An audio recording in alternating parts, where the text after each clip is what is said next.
G'day everyone and welcome back to Baggers Unfiltered 26. I'm your host Henry and you are. Louis from Carlton Flaggers and the Perth Blue Baggers pod. And as you can see on your screen now, we are finally joined by Blues.AFL. Huge get. If you don't know who Blues.AFL is, you're basically living under a rock. It's one of the biggest Carlton content pages you will see on Instagram. Consistency, professionalism, everything, you name it. Glad to have you on. How you going? Yeah, I'm good, mate. How are you guys? Thanks for having me on. Yeah, good. Very good. Yeah. Been a while in the making this one, so really excited to rip in and just gonna have a good podcast, have a chat about Carlton. You know, sometimes maybe good, sometimes maybe shit. So we'll see how we go. And yeah, Louis, you can kick us off. Yeah, so I think first we should start with how did you kind of become a Carlton fan? Well, I think I've told the story before. I was originally born a Richmond fan. So when I was like 2 or 3 years old, I liked the colour blue and I changed to Carlton. But yeah, I was told I was born a Richmond fan, unfortunately. And then, yeah, it's it really. Just grown up a Carlton fan. Watch pretty much every game from that point onwards. And yeah, here we are now. Good choice. Very good choice. I would have liked the flags though. That would have been nice. Yeah, I was thinking that. I was thinking maybe, Maybe flags, 4 flags in whatever it was in a short amount of time. It wouldn't be too bad, but here we are. We'll get there in the end. It'll be all right. The glory will be so good when it finally comes. Yeah, can only hope. And also a little bit of an introduction. So, what sort of makes up your content creation area? Because you've become so prominent, over 30,000 followers now. It's very remarkable, and it's a true testament to your dedication, hard work, and we certainly follow in your footsteps. No, appreciate that, lads. Yeah, it's just something I wanted to do when I was about your age, Lewis? Henry, sorry. Yeah, about 16 years old when I started my page back in 2019, and I had no really prior experience when it came to media or anything. It was just something I got bored on the day and just decided to make an Instagram page of Carlton, and yeah, here we are now. Here we are exactly. Now. That's consistency right there.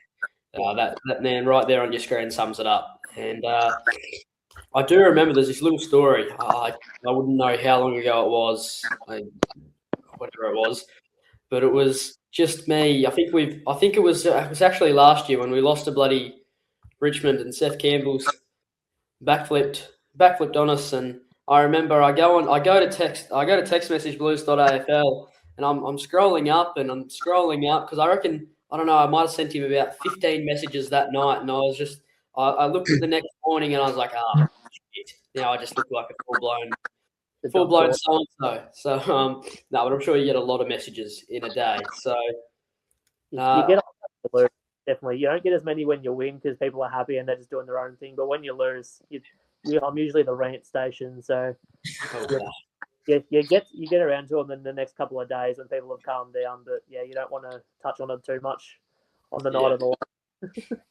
That sort of comes into my next question is like, have you ever had to block someone or anything like that because they're just like non-stop texting you? Or a couple of people, but most people are pretty considerate when it comes to that sort of stuff, and you don't really get too many idiots out and about. You get a couple that will get on your nerves, but most of the community is really great.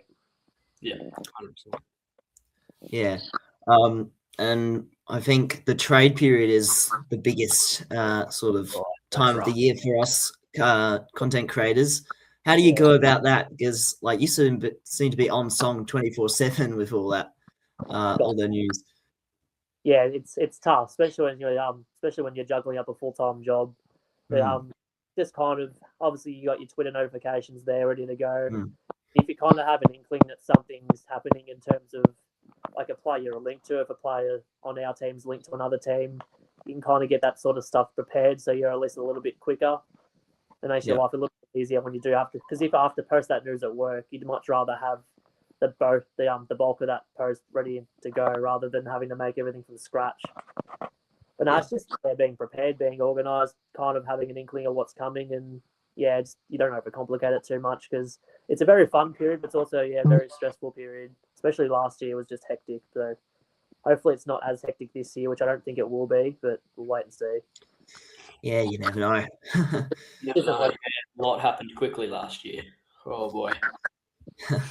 I remember the 27th of August or whatever it was. Oh, the 28th of August. And I remember Louis and I, we collabed on a post. And I don't know what his name is. It's some bloke from a character, falls to his knees. And the title was POV, Blues.AFL post a story on the 28th of August. And it's just this bloke getting down on his knees, crying and head in hands. And I think it was that. Far out, you had me for a second. I was like, what are you on about? But that was a fun time. Yeah, remarkable day, that one. That was a different day. That was not one you want to remember. Sort of gets to my next question. Louis just touched on it just then, and you've basically answered it. But how are you so quick with posting? Like, is it just planning and organising, or is it just Twitter notifications? Mostly Twitter notifications. You have pictures in your camera roll kind of ready to go, unless something does come up, then you got to be a little bit quicker. But not for the most, because my posts are pretty basic for a lot of it when it comes to like fresh news. Yeah. Like if it's like a big trade or something, for example, you get something prepared in your own time. But if it's like news that comes out straight away, like you got your quick template, you just get a photo, smack it on, and happy days. Yeah. It's just being close to your phone. Like my job hates me because like I'm just always on my phone. They're like, as long as you get your job done, we're happy for you to be on your phone. No worries. So no, they're pretty lenient when it comes to that because it must be boring. I'm glad you have some sort of flexibility with that. Definitely. Yeah. I think that's you've been doing a remarkable amount of work in this space, and you probably haven't put your face out here that much. It's nothing special. Yeah. No. Apart from the sort of the face reveal and the 30,000 followers mark, but I mean, it's good to have you here, and I think we need to go straight into business with a bit of your thoughts on the season so far. Oh God, where do you start? It's been pretty bloody hectic. Look, if you told me before the season we'd be 5-8 at this point of the year, you wouldn't be too surprised. Just the way we've gotten to 5-8 is probably a little bit different to what we expected, but no, look, it's been shit, and the last month's been great, obviously. But before that, it's just sticking fat, which I know we don't like that saying, sticking fat, too much, but like you knew that win was around the corner. It felt like, especially after that Brisbane game, like we are going to pinch one. And like there was a bit of an inkling it would be the Bulldogs game. I don't know why, I just felt like that. And then obviously once Voss was sacked and we had the new coach Sugar hit, I think it was all kind of going to fall into place. And then it has so far, but it's just a week at a time and go from where we are, 5-8. It is what it is, isn't it? Yeah. It's been a remarkable turnaround and gives us a bit of hope going into the next part of this year. But there's a heck of a lot of work to be done, but at least we're in a more positive state of mind going into it. Yeah. What about you guys? How have you seen the season so far? Oh, well, very roller coaster. So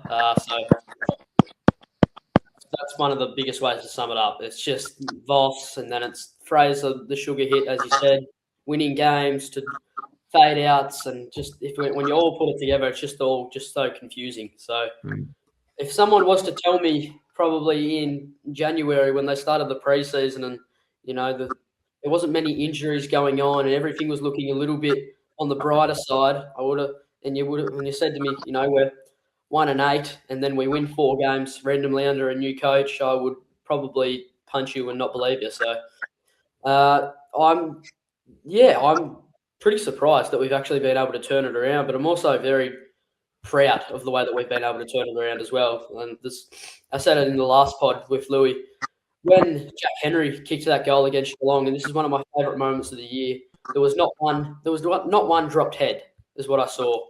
I And dropped my head.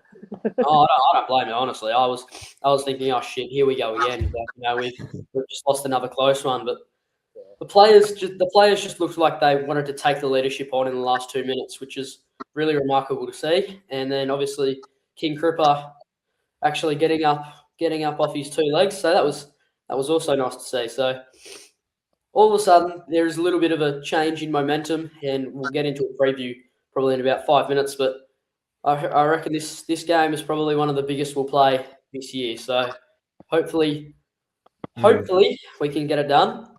But for now, we'll get Louis' thoughts on the season so far. Yeah, I said a bit earlier, but I think there's elements to the change in ball movement that we saw under Voss in parts. It just hasn't been able to be compiled across 4 quarters. So what we're finally seeing is stats across the whole game, which sort of make us play a sort of different brand of football to what we're probably used to. So you got the faster ball movement, you got the speed, you got I think I just said faster and speed, same thing. But you also got the young players standing up as well, and then also the leaders stemming from that. So it's been a whole sort of all-round team performance week after week, which has been really good to see. And I think that's doing very well for our season projections and potentially proving that our list isn't as bad as it once probably was thought earlier in the season. Yeah, definitely. I'll just add on that as well, because I think in terms of our ball movement's been a lot more fast, and as you said, and I said before it was a sugar hit, but it was a sugar hit, and now it's kind of like this is like a lot more of like us in a way of like what we were trying to accomplish at the start of the year. We just weren't quite getting it right. No, it's really good to see it paying off, and the boys getting some reward, because for those 8 weeks or so where we just couldn't get a win, it must have been pretty deflating for them all to see them happy after the final sirens and all that. It's great, but got to continue. Jagger. Yeah, Jagger goes off his balls. Jagger in tears after the Dogs game.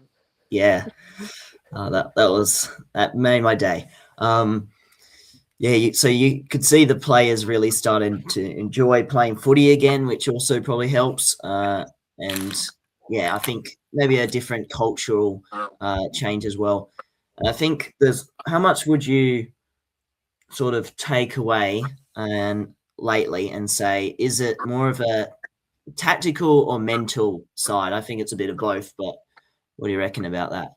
I'd say it's predominantly mental. I think there's a little bit of tactic to it, of course. Obviously, a lot more inboard kicks, looking to take it on. They're really looking to avoid going long up the line, you can see. I remember in that game against the Dogs, against Geelong, Hayward kicked it long down the line, and it got turned over and got back to him, and then Wiedering was screaming at him to go inboard. And then it was the turnover to Bailey Smith that resulted in the goal. But you can see they want that to be their last resort, the long kick up the line. So they're definitely looking to go a lot more corridor, a lot more quicker. You can see Harry Mackay as well in that defensive half.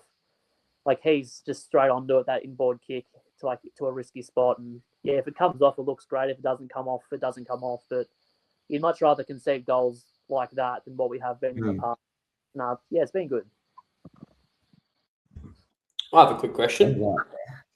If you were to pick one person out of just the whole group that's played, it doesn't matter if they played one game, bloody all games, that has just impressed you so far this year, who would it be? Oh, you can't go. I know it sucks because he did the ACL, but Matty Carroll's been terrific. I think just by the week he improved, and he hit that Bulldogs game, and that was his best game of his career. And then the week later has a knee, that's usually how it goes. We have a young player that's looking promising, but it's been the youth. Carroll, Harry Dean's been phenomenal. Lockie Cowan, I thought he had a pretty poor start to the year, but he's come along in the last month or so. Yeah, it's more the younger players, and senior players like Paddy Cripps and all that have been pretty impressive. But it's the young players that are. Billy Wilson's another one, just coming along nicely. And if I don't really think the expectation for me is finals this year, but just seeing these blokes come along and hopefully stay in the side until the end of the year gives you something to look forward to. Yeah. Yeah, for sure. Such improvements in that area. What about the recruits? Haywood, Florent, and Ainsworth. I think they've added quite a bit. Yeah, I'd say Benny Ainsworth. I think Haywood's obviously come along massively in the last 6 weeks or so. And Florent's been pretty underrated this year, just doing his thing nicely in the back half. But yeah, I think Ainsworth, just what he does for us, either if it's on ball or up forward, he'll kick a goal when we need it. That's a big thing especially with him and Wilbur. Like they'll find that goal in the last quarter when we're getting like pressed at, and we do need a bit of a settler. Like they always bob up and make that moment. Yeah, I'd say Ainsworth of the three, but yeah, it's pretty close now between the three of them, isn't it? They've all been pretty solid recruits for us, and I think you'd much rather those three than Corey Durden and Charlie Curnow. So I think we've done pretty well in terms of bringing in those ready-made players. Yeah, for sure. Yeah, we've seen improvements in their amount of disposals, inside 50s, score involvement, impact. Across the board for all three of them. So it's good to see them finally prove themselves and start impacting this team as we would like. 100%. All right. Well, with all that said, I think we get on to the preview. And boy, oh boy, have we got a bit of a tussle on our hands this week in the Giants. So either really good or really bad. Just depends which Giants you get on the day. So I don't know. I really don't know about this one. I pray to the Lords that we can somehow muster up a win, but it's going to be pretty tough without Wettering on Hogan this weekend. And I know you put up a story, Blues.AFL, might have been an hour ago or something. It's going to be a lot harder with Wade Dirksen over Jacob Wettering. That's one way to put it. Yeah. I think even if Wettering was playing, I'd still be pretty nervous about their tools because Hogan, names like Hogan, Toby Green, Lockie Ash, Lockie Whitfield, they tend to get off the chain against us a little bit, especially on their home deck. They'll be looking to respond after a pretty tight loss to the Saints. I'm a little bit worried about that one, but to be honest, I don't think we'll win. But if it's a game, as you said, like it's so important because if you do pinch that win, you've got 2 games that we should win to come after that. And all of a sudden, not looking too far ahead, but you're 8-8. So like it's such a big game for our season. I think it almost could be the game that decides whether we do play wildcard or not. But yeah, we'll wait and see. Won't look too far ahead because I tend to do that a lot. Don't we all? Yeah, we'll get a bit delusional. It's one that we have to win, or we don't absolutely have to win it, but it would just be that extra bit of momentum, and it would probably actually suggest that we are probably back. Like I know that we've beaten Geelong. I know that we've gone out and we've done all that, but this would probably, if we can snag 5 wins in a row against some pretty good informed Giants at their home, we'll forget about that Essendon week. We'll focus on Geelong, Port, and Bulldogs, and we'll just count them as the good wins. And all of a sudden, we haven't had a bad 5 or 6 weeks. So who knows? Could happen. Just got to knuckle down like we've done every other month. And you just never know. You just never know with this club. Sometimes they grant you success. Sometimes they grant you absolute horror. But see how we go. Yeah. It's crazy to think, we keep looking back to 2024 and it was this game against GWS in Sydney where it all kind of fell apart. the big second half fade out. Sorry to remind everyone, but that really had a bit of symbolism to it. And look, it'd be good to kind of recreate a new narrative about versing GWS in Sydney this weekend, probably. We have won 2 of our last 3 there, so like it's not like a ground that we don't have those demons that we can't win there. We won in 2022, we won in 2023, and obviously 2024 happened, and that was just really the downfall of where we are now. I think that game, as soon as we hit quarter time in that game, it all just kind of went to shit after that. But yeah, Now, look, what are you guys looking for from this game? Like, what's like your key thing you're looking at in terms of how we beat the Giants? Well, speed off the halfback, just Billy Wilson. I look to him just to step up his game, just another step. I look to Harry Dean. You know, he's got a massive challenge this weekend. Just does his job. Just do your job like you've done every other week. I look to Benny Ainsworth, who could probably maybe hit the scoreboard a little bit more. I know that might be a little bit critical, but having him hit the scoreboard and just the momentum that he brings, when he kicks a goal, he loves to get the crowd up and about. And in dying moments like that, it's just where you need it, and just momentum shifts. I know I look to Harry Mackay to hit the scoreboard, Brodie Kemp to have himself a game. The whole bloody team I look just to perform. So just go out there, just do their job like they've done every other week. Just remain consistent and please play 4 quarters. Please play 4 quarters. Please don't play 2 quarters. Yeah. I beg. I think a lot of our momentum will derive from our midfield dominance. So are we able to get our clearances going and then therefore stem inside 50s from there, and a variety of different types of entries rather than just kick long and whatever. And also GWS are exceptional at having 5+ goal runs.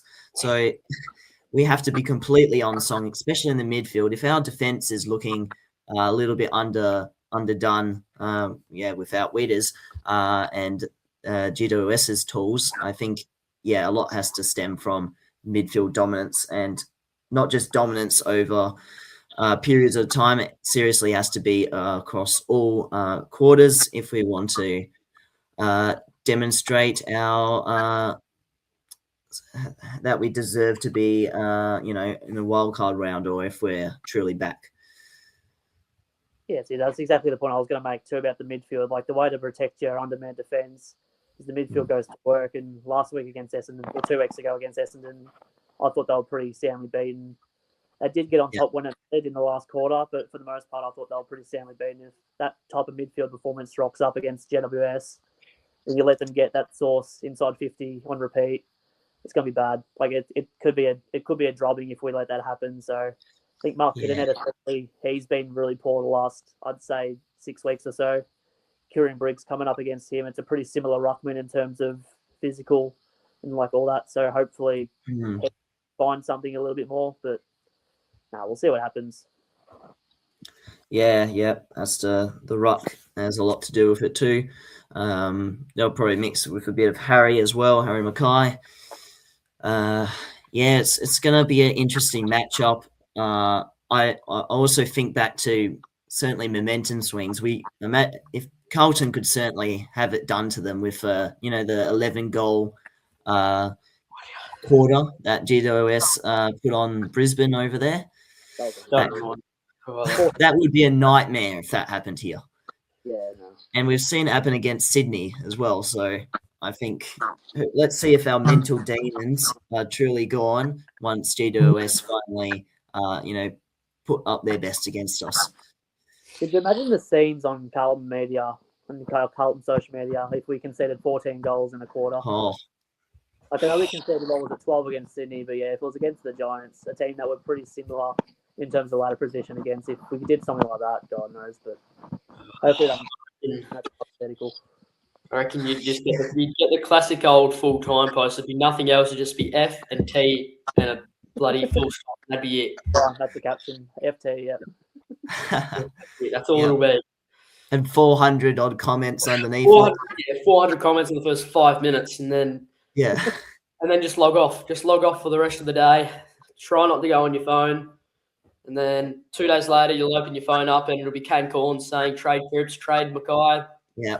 Trade a lot of them. So it's just so much riding on it. It could all come crashing down, or the delusion could really be embraced after it. So look, it's going to be a very much a litmus test coming into this week. Yeah, that's it. Got another question for you guys. Do you think the success of this season depends on if we make wildcard or not? Oh boy. Well, you can- yeah. I mean, when we were doing our season previews, I was saying top 10 as a little marker against success. But obviously after 1-8, that is going to be hard to get to. So I probably would have reevaluated after that point. But seeing as we've now gone to this 4-game streak, it's put a lot of different thoughts in my head. So I don't know what to say exactly, but I think if we are able to show that we can handle momentum and at least be quite competitive and win games that we should comprehensively, I think that would be a good marker. And as well as, no serious off-field issues that we always seem to have whenever the losses start coming through. So, yeah, there's a few different markers. And look, I would love for us to get into top 10. I've been very delusional about saying that we will get there. But I think realistically that is going to be a very hard task due to a number of tough games coming through. But at least we're not bottom 5 or bottom 4 like we were getting told early in the season by media. Yeah. And also, I just wanted to add one more thing. Our success will also be defined by how well our list is sort of performing. So if you've got a wide range of players who are executing at this level, that means that a new coach coming in will be able to work with something going into the next year and next few years after that. So a lot has actually got riding to determine the coach, because we want a coach that's coming in not by money, but for a bit of a want to coach this team because they have belief in the list. Yep. Yeah, really well said, Louis. I think I had us around 12th to 10th. So currently, that's sort of where I see us ideally sitting, given we've got a pretty tough run in the last month or so. We could easily go 0-4, or we could easily go bloody 4-0. Who knows? Depends what Carlton you get on the day. Look, I still think there's hope. Don't get me wrong, and I think the players know that as well. The new recruiting, Will Hayward, after the Port Adelaide win, said that they're not ruling out wildcards. So yeah, I think the players hope. The players have certainly got that sort of ambition. Whenever it gets asked, they never deny it. They always put in some sort of diplomatic answer whenever they get asked about it. So I think truly they would want to get there. And if they don't have the belief to do it, then I don't think there's much. It'd be a bit of a worthless season otherwise. So look, I hope the players certainly think they can do it. That's it. I think I've probably got a bit of an unpopular opinion, but I don't mind in the slightest if we don't make the wild cards.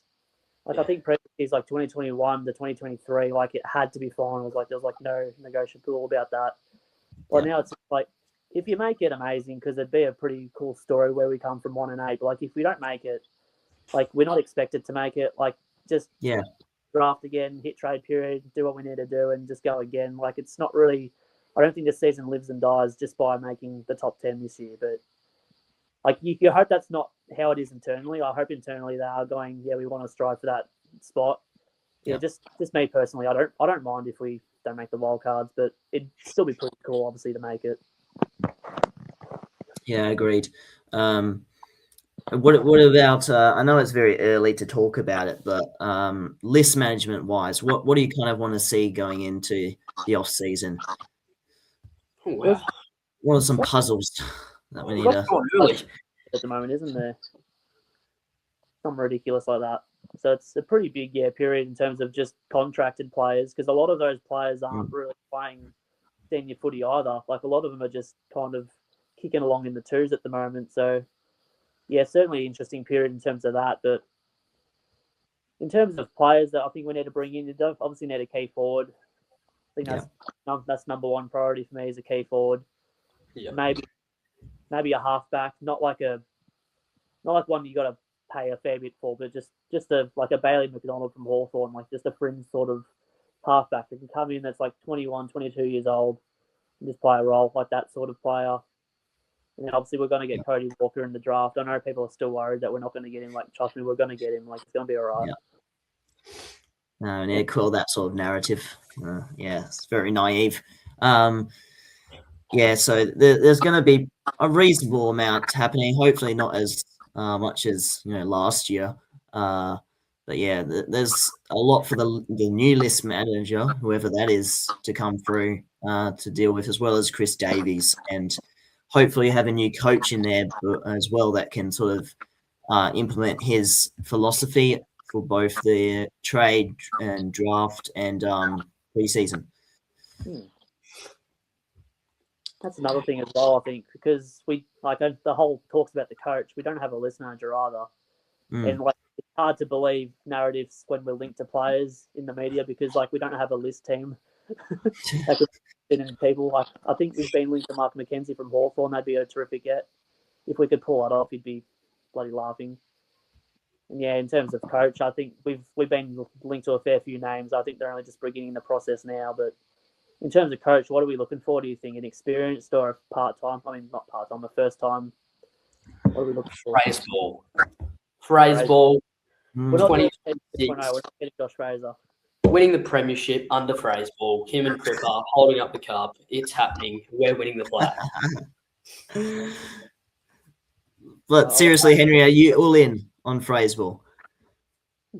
Oh, really? I'm not 100% sure, but I know there's got to be, there has to be a part of him that's thinking maybe just maybe there's a chance. There has to be. Surely he's thought about it. I think he's purposely not putting too much expectations out into the media about his ambitions, because otherwise that creates expectation. So, and then it would kind of seem like a failure if he didn't get to it. So I think he certainly has ambitions for it. I think, knowing Graham Wright's history, he tends to go for an untried assistant coach, which I think if they have all turned out pretty well under his reign. So I think that's what we'll probably go for. But there seems to be a whole lot of options out there. It's going to be a comprehensive process and one that we have no choice but to put our trust into those who probably know better than us anyway. Yeah, and who better to have at the helm sorting that out than Graham Wright, Chris Davies. Those two names are there. I think they'll find a person. Back when it was Sayers and Cook and all that, like they were good names, but like they wanted to throw $2 million at Clarko. So like that's the kind of person they were looking for. Clarko wasn't interested. We offered again the $2 million. He didn't want to do it. Like we're looking for that big fish, like we did with Moldhouse in the. Whereas I don't think we're gonna. I don't see us throwing $2 million at John Longmire or a name like that. So I'm pretty certain it's going to be an upside coach. Yeah. There's been a few names like linked, like Enright, Kelly, Skipworth. Like I just feel like it's going to be a name that we don't have on our radar yet. Like it's going to, like by the time the announcement's made, not like now, we're going to go like, yeah, we had no idea it'd be this guy, because like it'd be a very left field option. I feel like we're going to go for, and I have no idea who that could be. But I don't think it's going to be like someone that's linked to us at the moment, really, if that makes sense. Yeah, probably like Melbourne's situation last year. Had no idea who their coach was until, well, I didn't know. I'm sure people that have watched football longer than us probably knew, but he just sprang in. There wasn't much talk about it in the media beforehand, so they did that very well undercover, and I kind of hope that there's a element of secrecy in our process too, actually. Well, Melbourne did it perfectly because the whole narrative was Buckley, and Nathan Buckley. Like that's all it was. And then like there was obviously assistants that were going for the job. James Kelly, obviously Stephen King's the new coach there. But when that announcement was made, I think Mitch Cleary broke the news that it was Stephen King. People were like, what the hell? Like who? Because, like, it was just Buckley and that was it. But Melbourne let that happen because like they knew who their man was obviously prior to that. And yeah, it was Stephen King, and he's done an amazing job for the Demons. I don't know if that's a sugar hit season, like kind of what we had with Voss and if it'll derail a little bit later in the year. Maybe, yeah. No, he'd be stoked as a D's fan, and obviously, Yeah. hopefully we can go down a similar route and have a good year next year. That'd be nice. That'd be nice. Yeah, kudos to them. Kudos to them. They've executed that very well. Made lots of change at the end of the season last year as well. I think that's because they were able to get a coach before the trade period and draft. And look, they've done excellent in that regard. So I think we need to use that as a bit of a benchmark. Yeah, definitely. Well, I haven't really got anything else on the agenda, Louis. Do you have anything else to say? No, I don't think so. This is a very comprehensive episode. And yeah, it's great to be joined by you, Blues.AFL. Great speaker in person and as well online. No, I really appreciate you guys having me on, and it's great to see what you guys are building too on the community. Like, you guys are developing and growing really fast, and it's really cool to see up and coming content creators making their mark, I guess. No, it's great. And for having me on. Thank you. Definitely worth the wait. We've tried for a little while, and finally today was the day. And for a second there, I thought late in the afternoon, I was in the car thinking, and we had this planned at 6 o'clock, and I'm thinking, I'm in the car and it's 4:30, and I'm like, oh shit, I'm not going to make 6 o'clock. So anyway, went back another hour, and here we are now. So we've made it. We finally filmed the pod. Couldn't be more grateful for you to come on. Just as Louis said, awesome speaker, giving us insight, all that sort of thing, opinions, and just also getting us involved too. So the perfect podcast. Really enjoyed having you on. And as I said, if you're not already following him, you're living under a rock. But, go search him up and you'll understand what I'm saying. So thanks for coming on. Thanks everyone for listening to episode 86. Getting there slowly to the big ton. So that'll be awesome. Can't wait. Cheers, guys. Go Blues. Go Blues. Up the baggers.